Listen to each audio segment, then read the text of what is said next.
ಆತ್ಮೀಯ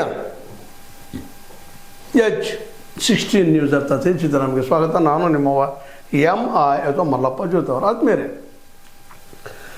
ಬೆಳಗಾವಿ ಜಿಲ್ಲಾ ರಾಜಕೀಯ ದಿನದಿಂದ ದಿನಕ್ಕೆ ಹೊಸ ಹೊಸ ರೂಪಗಳನ್ನು ಪಡಿತಾ ಇದೆ ಅಂತ ಹೇಳಬೇಕಾಗಿದೆ. ಯಾಕೆಂದರೆ ಇಲ್ಲಿವರೆಗೆ ವಿಶೇಷವಾಗಿ ಬೆಳಗಾವಿ ಜಿಲ್ಲೆ ಮೇಲೆ ಹಿಡಿತವನ್ನು ಸಾಧಿಸುವ ದಿಶೆಯಲ್ಲೇ ಜಾರಕಿಹೊಳಿ ಬ್ರದರ್ಸ್ ಒಂದು ಹಂತದವರೆಗೆ ಯಶಸ್ಸನ್ನು ಸಾಧಿಸಿಕೊಂಡಿದ್ದಾರೆ. ಮತ್ತು ಇದಕ್ಕೆ ಸಾಕ್ಷಿ DCC ಬ್ಯಾಂಕ್ ತಮ್ಮ ಕಬ್ಜೆಗೆ ತೆಗೆದುಕೊಂಡಿದೆ. ಇದು ಇವತ್ತು ಜಿಲ್ಲೆಯ ರಾಜಕೀಯದಲ್ಲಿ ಹೊಸ ರಾಜಕೀಯಕ್ಕೆ ಅಥವಾ ಜಾರಕಿಹೊಳಿಯವರ ಪ್ರತಿಸ್ಪರ್ಧಿಗಳು ಅಥವಾ ವಿರೋಧಿಗಳು ಒಂದಾಗೋದಕ್ಕೆ ದಾರಿ ಆಗ್ತಾ ಇದೆಯಾ? ಯಾಕಂದರೆ ಈಗಾಗಲೇ ಈ ಜನ DCC ಬ್ಯಾಂಕಿನ ಮೇಲಿನ ಹಿಡಿತವನ್ನು ಕಳ್ಕೊಂಡಿದ್ದಾರೆ.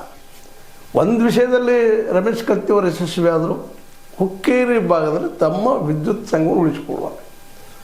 ಆದರೆ ಅದೇ ಕಾಲಕ್ಕೆ ಹೀರಾ ಉಳಿಸಿಕೊಳ್ಳಲಿ ಯಶಸ್ಸಾಗಿಲ್ಲ. ಚುನಾವಣೆ ನಂತರ ಏನೇನಾಗ್ತಾವೆ ನೋಡ್ಬೇಕಲ್ಲ, ಆ ಮಾತು ಬೇರೆ.